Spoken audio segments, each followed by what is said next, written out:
Mais juste après, tu te dis... Alors, attends. J'étais dans un état amoureux grandiose, mais pas destiné sur, tu vois, une personne, une chose ou quoi que ce soit.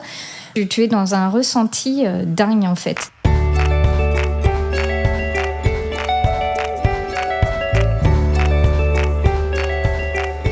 Bonjour et bienvenue sur Les Émerveilleurs, un podcast avec des entrepreneuses et entrepreneurs qui, dans un monde et une époque parfois anxiogènes, parviennent à enchanter le monde, leurs équipes, leurs clients et leur business.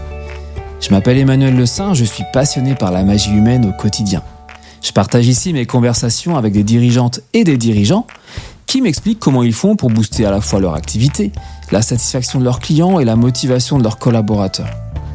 Aujourd'hui, je discute avec Ingrid Liman à Machecoul. Elle est artiste peintre et elle exprime la douceur, la sensibilité, la force ou la sensualité à travers des femmes.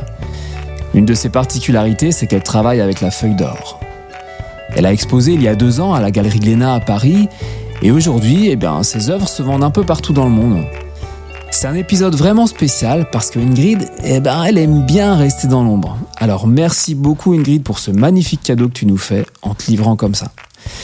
Dans cet épisode, vous pouvez l'écouter parler de son parcours, de l'univers de la BD, de ses inspirations et de son processus créatif. Et en tant que praticien en hypnose, j'étais très impressionné lorsqu'elle m'a décrit la transe dans laquelle elle plonge lorsqu'elle crée. Et puis elle parle de sa bonne étoile, de son exigence vis-à-vis d'elle-même, ou encore de comment elle a trouvé ses premiers clients. Allez, voici un épisode lumineux avec Ingrid Liman. Bonjour Ingrid. Bonjour Manu. Merci de me recevoir chez toi, à Machecoul, avec les 3 chats qui nous entourent. Pour démarrer, comme d'habitude, je vais te demander simplement de te présenter et de m'expliquer ce que tu fais, ton activité. D'accord. Écoute, je m'appelle Ingrid Liman et je suis artiste peintre. Qu'est-ce que ça veut dire, artiste peintre ? Ça veut dire mettre des émotions sur le papier. En ce qui me concerne, en utilisant la peinture, la feuille d'or. On observe que l'or a toujours été là depuis l'Antiquité. Et l'or a toujours été utilisé pour la royauté et pour la divinité, en fait. Et dans mon travail, je mets une part importante au symbolisme.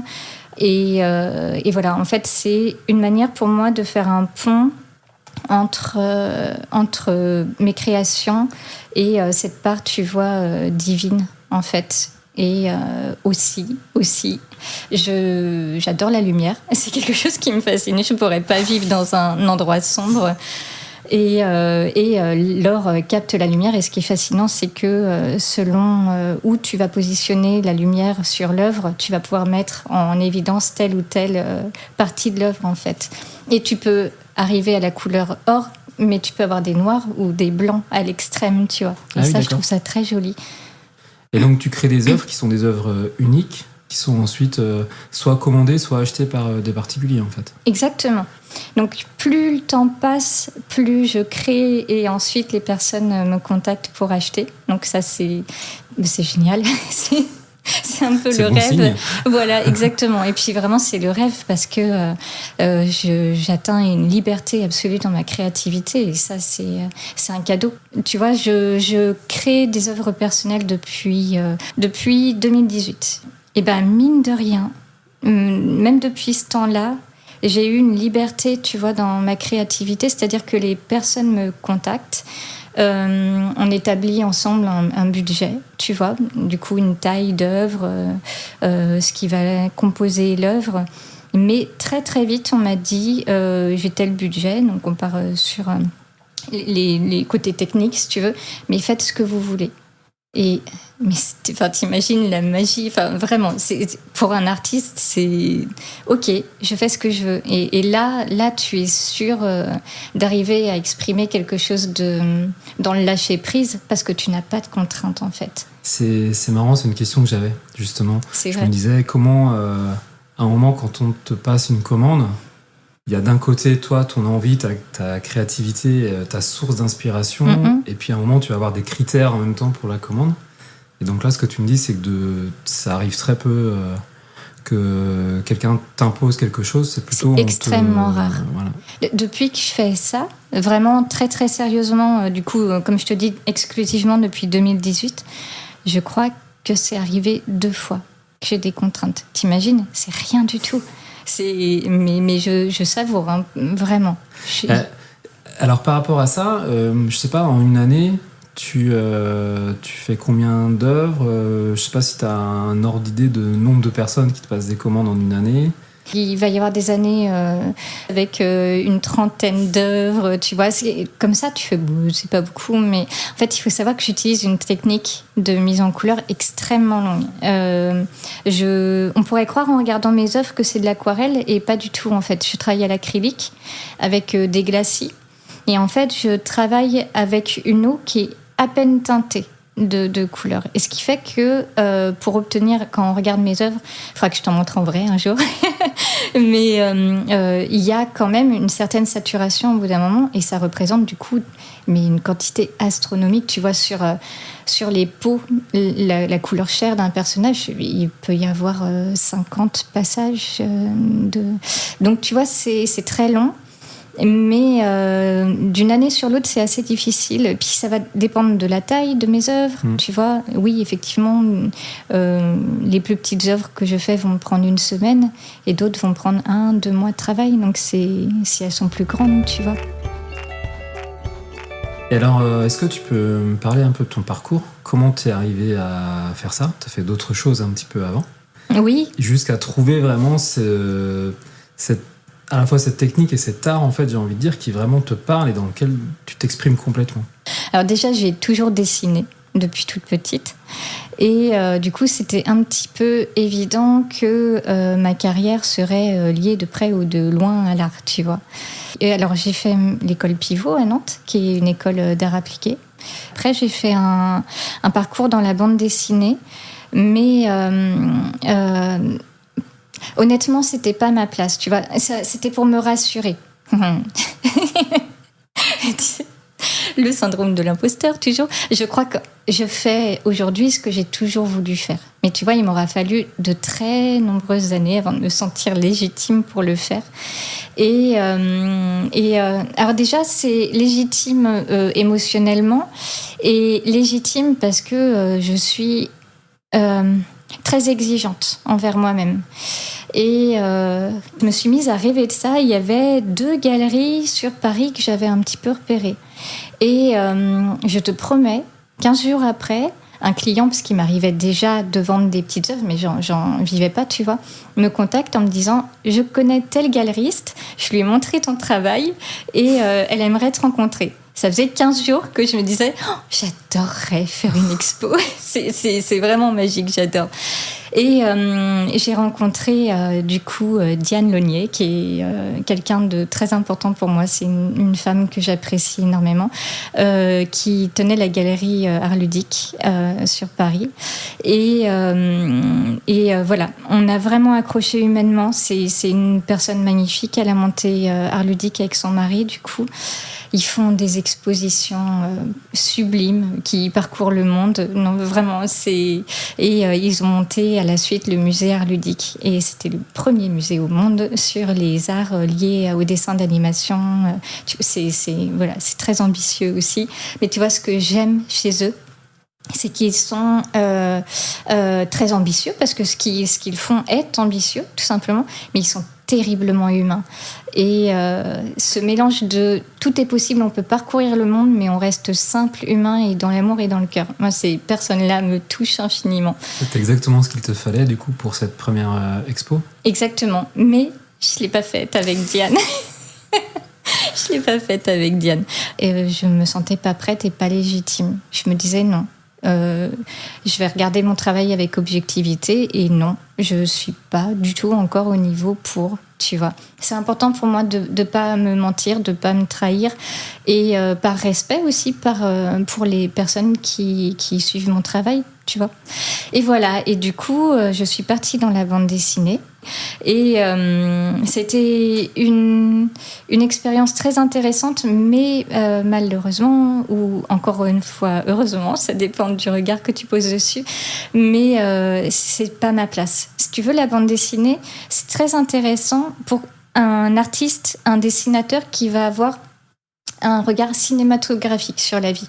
Tu es au service d'une histoire et du coup, tu penses vraiment plan de cinéma, tu vois. Et là, moi, ça a mis en évidence à quel point je ne suis pas au service d'une histoire, je suis dans mon art au service d'un moment ou d'une émotion, mais pas d'un fil, tu vois, qui se déroule dans le temps. Et en même temps, c'est le chemin qui te fait toucher du doigt ce truc-là. Exactement. En fait, j'ai pas un regard cinématographique, je veux pas être au service d'un scénario, mais plutôt d'une impression, d'un moment. Exactement. Tu vois, même ce qui peut paraître un chemin de traverse ou quoi que ce soit, finalement, tant que ça t'amène sur le bon chemin, c'est très bien. Donc, c'est pas du tout... ça a été très enrichissant. En plus, j'ai rencontré des personnes formidables, tu vois, sur le parcours, toujours. Mais voilà, c'était pas ma place. Et j'ai arrêté la bande dessinée, tu vois, il y a 11 ans à peu près. Et derrière, voilà, j'ai eu un parcours où je commençais à développer des petites ventes ponctuelles et qui marchaient parce qu'en fait, grâce à la bande dessinée, je me suis fait aussi connaître de la part des... Il y a tout un univers dans la bande dessinée, du coup, de lecteurs qui aiment investir dans soit les planches originales de bande dessinée ou les illustrations, tu vois. Et je me suis fait connaître d'eux. Et puis à côté, tu vois, j'ai fait du travail entre guillemets alimentaire dans le dessin toujours. Ça aussi, j'en suis reconnaissante parce qu'honnêtement, en tant qu'artiste, c'est pas évident de vivre de son art, tu vois. J'ai travaillé pour faire de la com inter-entreprise, tu vois, où j'ai travaillé un moment pour une petite maison d'édition anglaise pour du livre pour enfants, tu vois. Ok. Et la question que j'avais, c'était pourquoi tu fais ça ? C'est quoi ce qui t'anime depuis que tu es petite et jusqu'à ce chemin où à un moment ce moment où tu te rends compte que vraiment tu as trouvé ta manière, ta méthode et ta façon de t'exprimer. C'est quoi ce feu qui est derrière ? C'est une bonne question. Je pense, tu vois, ce qui est fascinant chez les enfants, c'est que les choses sont instinctives. Il n'y a pas de réflexion, tu vois. Et c'est rigolo parce que quand j'y pense, je me revois toute petite. Alors, j'ai toujours dessiné, mais toute petite, il y avait autre chose qui me fascinait. C'était la danse classique. Mais alors, danse classique, mais dans ces cas-là, dès toute petite, fallait pas que ce soit le petit truc. Moi, je voulais être petit rat de l'opéra de Paris, tu vois. Ça m'intéressait pas de faire le petit truc. Mais mes parents n'ont pas compris. Et c'est, voilà, souvent, on n'écoute pas assez les enfants. Et ils peuvent avoir des envies de grandeur des tout petits, en fait. Mais du coup, on habitait à La Rochelle et ils m'ont mis au petit cours de danse classique. Et j'ai très vite arrêté parce qu'ils n'ont pas compris que non, je voulais pas apprendre à faire 3 petits entrechats et puis faire le spectacle de fin d'année. Moi, je voulais apprendre. Mais du coup, alors, il y a eu aucune réflexion. Voilà, j'ai pas été petit rat de l'opéra, mais du coup, je pense qu'il y a eu quelque chose en moi qui le domaine de l'émotion est extrêmement développé chez moi. Et je pense qu'il est tellement développé, tellement présent. Il faut que ça sorte. Tiens. Il faut que ça s'exprime. Et je me suis mise, mais quand j'y pense aujourd'hui, mais à dessiner. Mais c'était astronomique, vraiment. Je me souviens que mon père accrochait quand même mes dessins à son bureau, au mur de son bureau. Et il avait un mur plein, mais plein. Et il avait des cartons pleins de mes dessins. Il y a quelques années, je suis retombée sur des carnets que je faisais à l'adolescence, tu vois, vers 14 ans, tout ça. Et c'est très drôle parce que, tu vois, aujourd'hui, dans mon art, je représente la féminité. Tout ce que j'exprime, et je l'exprime au travers du véhicule du corps féminin, tu vois. Et ce que j'exprime, ce que j'aime exprimer, c'est les sentiments. Pour moi, le féminin va être composé beaucoup d'essence, la douceur, la sensibilité, la force, le courage, la sensualité. Et du coup, c'est idéal. C'est le média idéal, le corps de la femme. Et ben, en prenant ces carnets-là, j'ai vu qu'il y avait déjà tout ça dedans. Je ne dessinais que des femmes, tantôt guerrières, sinon, tu vois, de très jolies princesses, ou, tu vois. Mais ça m'a fascinée de me dire, mais il y avait déjà tout. J'avais 14 ans, 13-14 ans, il y avait déjà tout, en fait. C'est une notion des différentes facettes du féminin. Et tu te dis, mais c'est amusant parce qu'effectivement, il n'y avait pas de réflexion. Tu parles de ça comme d'un ensemble d'émotions qui passent au travers de toi et que tu dois presque, en fait, à un moment sortir. Et donc, c'est comme ça que tu les sors. Et il n'y a pas de cause très rationnelle à tout ça. Mais simplement, ça sort comme ça. Alors en fait, aujourd'hui, je comprends de par mon parcours, justement. Et je suis née dans une famille. Alors déjà, j'ai 5 frères. Je suis la seule fille. Et le masculin était dominateur. Et inconsciemment, je pense que là où mon père écraser le féminin, je pense que ma réponse a été de le révéler, tu vois, et redonner au travers de mes créations une place grandiose et lumineuse, j'espère. Ouais, lumineuse, en plus, c'est vraiment le terme. Alors, merci d'ouvrir tout ça, de partager tout ça. Je te propose qu'on passe à une partie complètement plus légère. Différente. Alors, plus légère, je sais pas, mais plus rationnelle. Ouais. Puisque comme tu disais, t'es artiste, que t'as mis un certain temps avant d'oser te dire maintenant je vais vivre ma vie de mes œuvres en fait, et donc de mon travail en tant qu'artiste. Comment au moment tu mets en place les choses pour en vivre tout simplement ? C'était un moment, moment de vie très étrange. Je déménage, j'arrive ici et plus de contrat. Je travaillais avec ma maison d'édition anglaise, c'était très rassurant parce que du coup j'avais des revenus. Et là, plus de contrat. Et tu te dis, mon Dieu, qu'est-ce que je vais faire ? Et quand t'es comme moi et que t'as une espèce de folie douce qui t'anime, tu fais ok, je vais me lancer dans le truc. Je sais pas où je vais, mais j'y vais. Et ça fait très très très peur, mais tu le fais quand même. Et comme une bonne étoile, alors que je commençais à faire mes créations, parce que avant j'utilisais Facebook. Et tu vois, je suis mise à proposer des portraits, mais en les inscrivant dans mon univers. Et ça, j'ai vraiment aimé. C'était le mari, très souvent, ou bref, le conjoint qui me contactait. Et j'adorais lui poser des questions. Voilà, dites-moi ce qu'elle aime dans la vie, ses couleurs préférées, ses fleurs, pourquoi pas. J'avais besoin de me caler émotionnellement sur la femme que j'allais dessiner, tu vois. Et je leur demandais toujours si pouvez-vous m'écrire quelques phrases sur pourquoi est-ce que vous êtes amoureux d'elle, tu vois, pourquoi. Et écoute, j'ai reçu des messages mais tellement magnifiques. Et il y a eu une fois, vraiment, le matin, je me mets à travailler, j'ouvre un mail et j'étais en larmes parce que c'était tellement beau.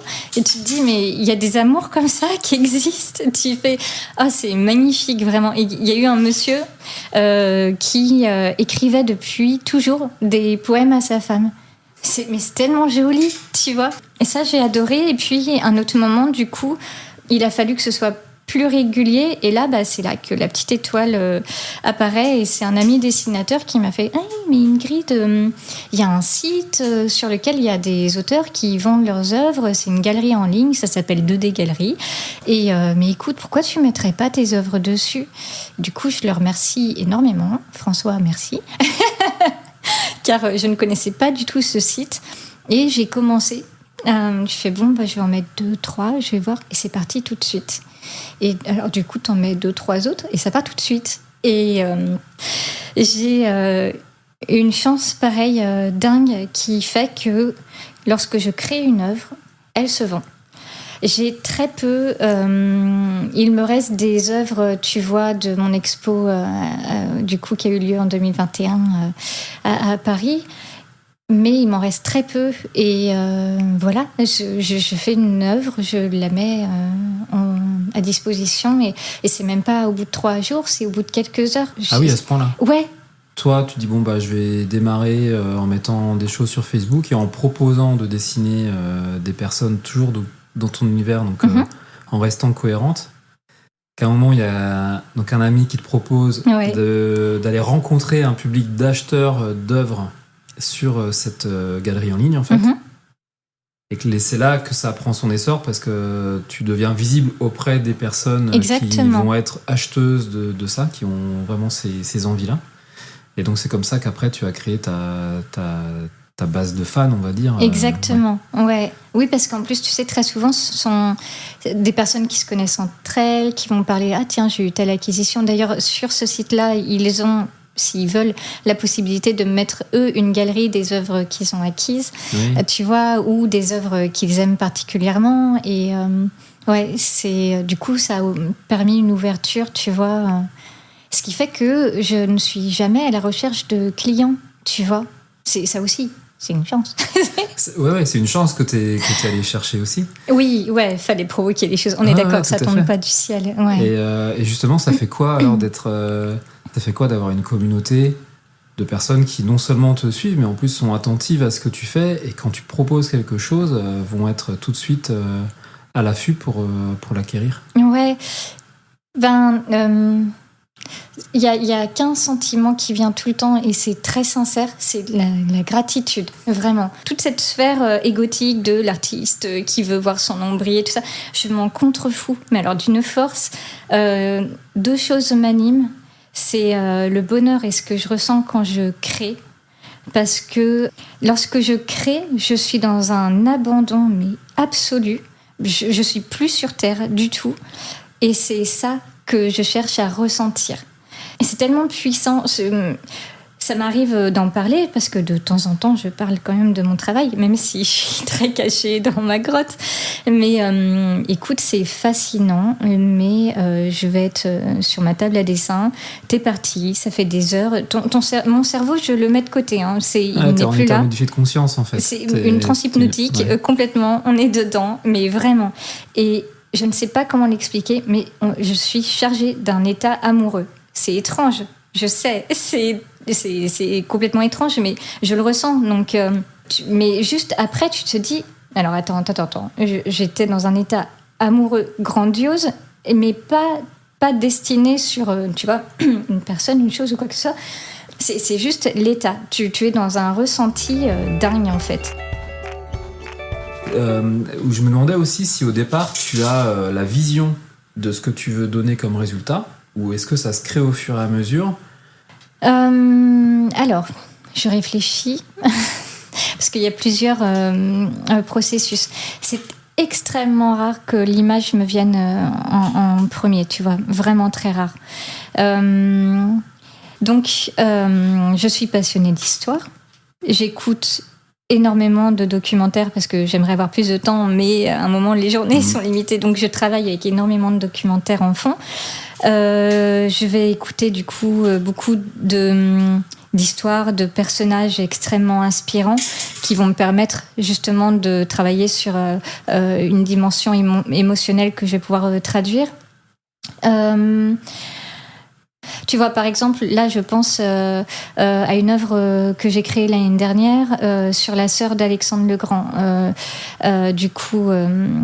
qui s'appelait Cléopâtre, d'ailleurs. Mais ça me permet aussi de mettre en lumière, qu'on le veuille ou non, l'histoire a mis en lumière quand même le masculin à outrance. Tu vois. Ah oui. Et c'est un fait, je le juge pas, c'est un fait, mais moi, ça me donne l'opportunité d'aller explorer aussi le féminin.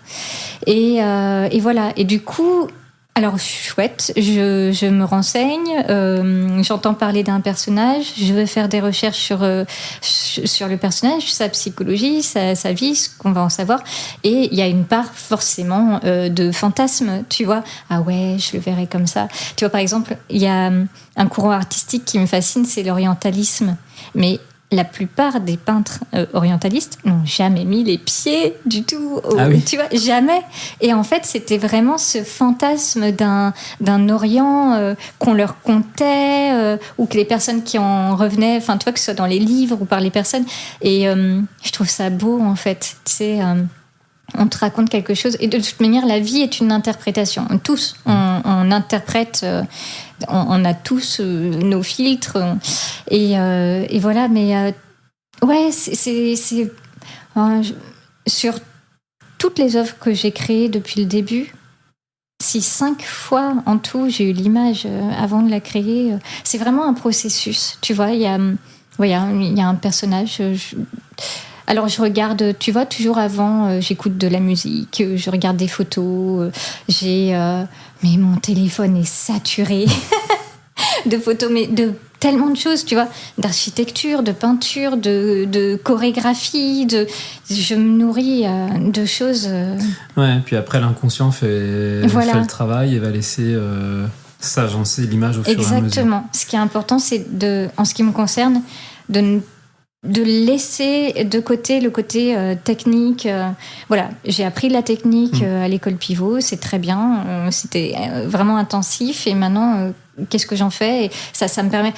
Après, une fois que le dessin vient, si le personnage anatomiquement ne fonctionne pas du tout, tu vois, tu corriges. Mais... Tu es capable de travailler sur 2 œuvres en même temps ? C'est rare que je le fasse. C'est très rare que je le fasse. Parce que du coup, il y a une telle implication émotionnelle dans l'œuvre en cours que ça me demanderait de passer d'une énergie à l'autre. C'est ce que je me disais en t'écoutant. Je me dis, en fait, quand elle travaille sur une œuvre, elle est 100% mobilisée par ça. Ouais. Et donc, ça doit être un peu schizophrénique presque de travailler sur 2 en même temps pour toi. Voilà. Et tu vois, si dans le cas de Raza qui n'est pas fini, elle est mise de côté. Et je travaille sur d'autres, et à un moment, je la reprendrai, mais ça sera uniquement pour elle, tu vois. J'avais une question que je pose à tout le monde, c'est qu'est-ce qui te motive, toi, à travailler sur ton projet, et qu'est-ce qui te motive à te lever le matin ? De ressentir cet état, tu vois, dans la créativité. L'envie de me dépasser et de surtout ne jamais me satisfaire d'où j'en suis. Tu vois, j'ai besoin... j'adore regarder en arrière mes œuvres que j'assume plus aujourd'hui. Enfin, c'est pas que je les assume plus, c'est qu'elles ont fait partie d'un parcours, mais juste de les regarder en me disant « Ok ». En fait, c'est un chemin continu. Et continue, grâce à cette intransigeance, tu vois, effectivement. On pourrait dire que c'est une notion dure. Tu vois, beaucoup de gens n'aiment pas ce mot. Mais tu vois, une fois, une personne m'a dit « Mais du coup, tu seras une éternelle insatisfaite ». Mais oui, et tant mieux. Et en même temps, non, parce que je suis extrêmement satisfaite de savoir que je progresse tout le temps. Tu vois, c'est une source de satisfaction. Et justement, on va retrouver ta douceur. La douceur dont tu parlais tout à l'heure, c'est une douceur que tu t'appliques aussi sur... oui, ok, j'ai fait ça, maintenant je veux faire mieux, mais en fait... chaque jour, je progresse, et donc je dois mettre l'effort nécessaire pour progresser. Et en même temps, je sais qu'hier, je suis douce avec ce que j'étais hier. Exactement. Tu vois, tu parlais d'un côté schizophrénique tout à l'heure sur si je travaillais sur plusieurs œuvres en même temps, mais au plus on s'adoucit envers soi-même, en gardant malgré tout une exigence, une ligne de conduite. Mais au plus on est doux, je trouve, au plus la progression se passe de manière plus agréable, en fait. Vraiment. On retrouve une notion d'harmonie et d'équilibre. J'aime beaucoup la notion d'équilibre, mais l'équilibre, il est jamais stable. C'est-à-dire qu'il y a toujours des forces, en fait, qui vont le faire évoluer. Et le tout, c'est que ça s'écroule pas. Exactement. Et que ce soit en mouvement. Ouais. Je me demandais si aussi le fait de te dire, il y a des personnes, en fait, qui sont satisfaites, c'est même pas satisfaites de mon travail, c'est-à-dire qu'elles achètent mon travail parce que ça leur procure une émotion et que ça leur fait du bien. Si ça, c'est un moteur aussi pour toi. C'est vraiment un moteur. C'est extrêmement touchant. Il y a certains retours que je reçois. En fait, tu vois, c'est quand même un métier de solitaire. Mais en plus, je suis encore plus solitaire que ce métier ne l'amène, tu vois, parce que certains vont travailler en atelier ou quoi que ce soit, et j'ai tendance vraiment à vivre en retrait. Mais je le vis très bien, hein. Mais c'est comme ça. Et du coup, je reçois des retours, mais des fois du monde entier. Un matin, je me mets au travail. Souvent, tu checkes tes mails avant de t'y mettre et tout. Et je reçois un message d'un monsieur qui suit mon travail. Il m'explique, voilà, je suis brésilien, je suis prof d'art dans une école et je voulais vous dire que j'admire votre travail et je fais étudier à mes étudiants, du coup, vos œuvres. Et là, tu sais, t'es avec ton mug de café et tu fais... Mais... Parce que très souvent, j'oublie comme je travaille pour justement transmettre des choses et puis je suis focalisée du coup sur voilà, est-ce que j'arrive à faire passer cette émotion et tout. J'ai été fascinée les premières fois où des personnes en fait m'ont fait leur retour et me disaient je me pose devant votre œuvre et voilà, je ressens ça. Et moi, je te jure, j'étais devant mon ordinateur à lire ce message et à me dire mais alors ça marche. Parce que si tu veux pour retranscrire une émotion je m'en imprègne totalement, tu vois, et je me dis mais tu vois, je me dis avec la musique c'est facile, enfin facile non parce qu'il faut être un excellent musicien, mais je veux dire la musique te transporte immédiatement, tu vois, avec le cinéma t'as l'image, tu vois, et là je me disais c'est une image fixe, il y a rien. Et les personnes me retranscrivent avec les mots exacts que j'aurais mis. Et là, tu fais d'accord. Alors juste, tu prends et tu remercies. Tu vois ? J'avais une question sur ton rythme de travail.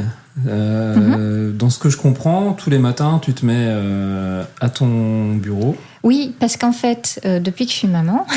Mon rythme de travail, c'est le rythme de l'école, mon petit chaton, tu vois. Avant, c'était... Mais c'est bien que ce soit arrivé aussi. Parce qu'avant, je ne vivais que pour le travail. Donc, il n'y avait pas... Alors, les vacances, je ne sais même pas ce que c'est. Et ni les week-ends, ni... parce que les artistes vont facilement glisser à vivre la nuit, tu vois, parce que c'est propice, parce que c'est calme, t'as pas de coup de fil, t'as pas, tu vois, t'es dans ta bulle et tu vas pas être dérangé. Et voilà, je savais le jour où j'étais enceinte de mon petit bonhomme que bon, bah ma vie maintenant va être calée sur le jour, c'est très bien parce que j'aime la lumière, rappelons-le. Donc c'est très très bien, mais voilà, et il a besoin de moi, j'ai besoin de partager du temps avec lui, et tu vois, l'année où j'ai travaillé sur mon exposition, j'ai vraiment travaillé énormément, c'était dingue, parce qu'il y a eu une production en finalité, mais en fait il y a eu beaucoup d'œuvres que j'ai créées et qui n'ont pas été exploitées par manque de temps, ou alors parce qu'elles ne me satisfaisaient pas. Mais à un moment, mon fils est arrivé vers moi et il m'a dit mais maman, là, tu travailles trop et en gros tu me manques. Enfin, c'est comme ça. Et là parce que ouais, là tu te prends un petit coup de couteau dans le cœur et tu fais ok, attends, on va remettre les choses. Exprimé presque aussi clairement, oui, ça. Ouais, il parle bien, c'est bien. Les messages avec lui passent toujours très très bien. Donc globalement, maintenant, tu as un rythme calé sur le rythme de ton fils et de l'école.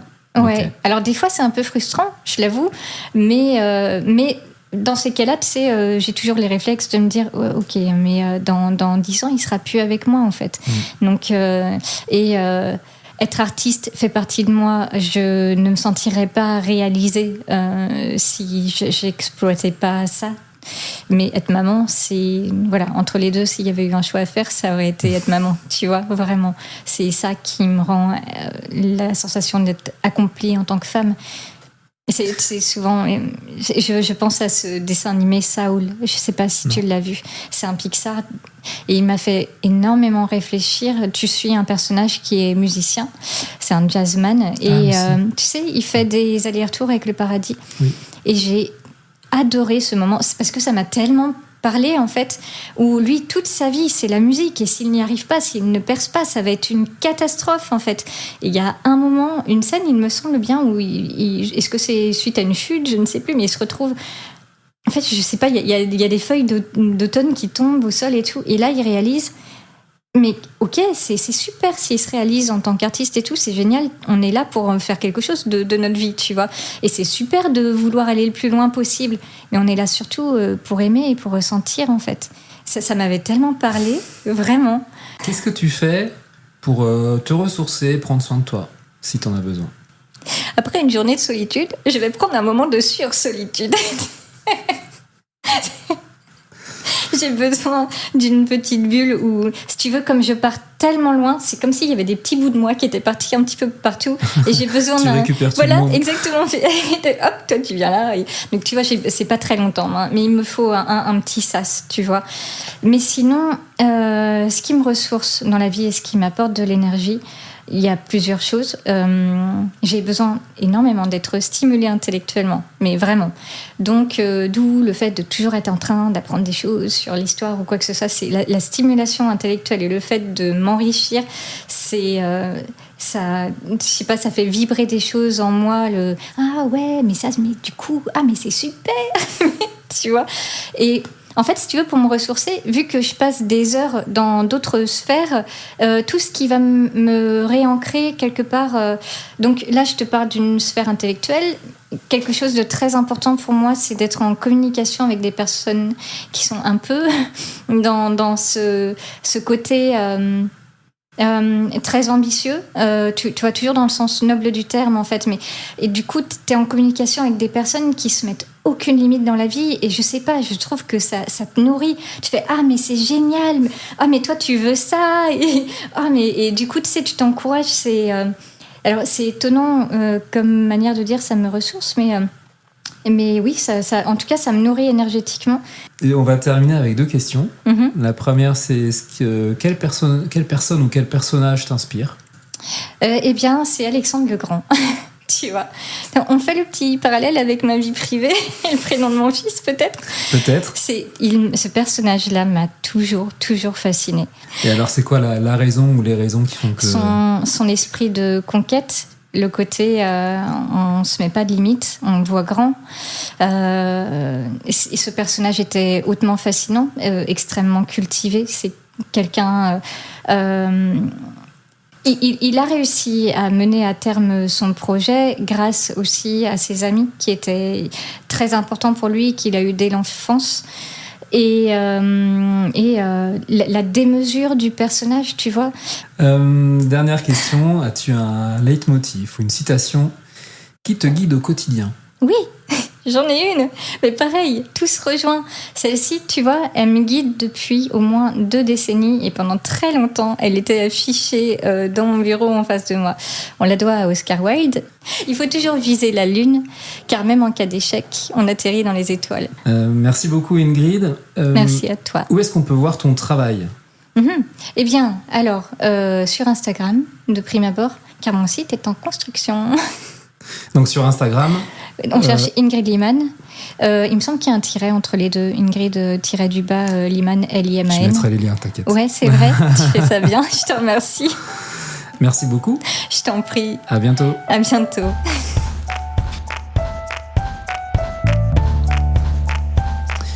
Merci d'avoir écouté cet épisode jusqu'ici. Je vous invite donc à retrouver Ingrid sur Instagram, Ingrid-Liman, Liman. Je vous mettrai de toute façon le lien dans la description de l'épisode. Comme d'habitude, je vous invite à vous abonner au podcast sur votre plateforme préférée et à laisser une note sur Spotify ou Apple Podcast. En attendant la prochaine émerveilleuse ou le prochain émerveilleur, retrouvez-moi sur LinkedIn ou sur Instagram. Merci encore et amusez-vous bien.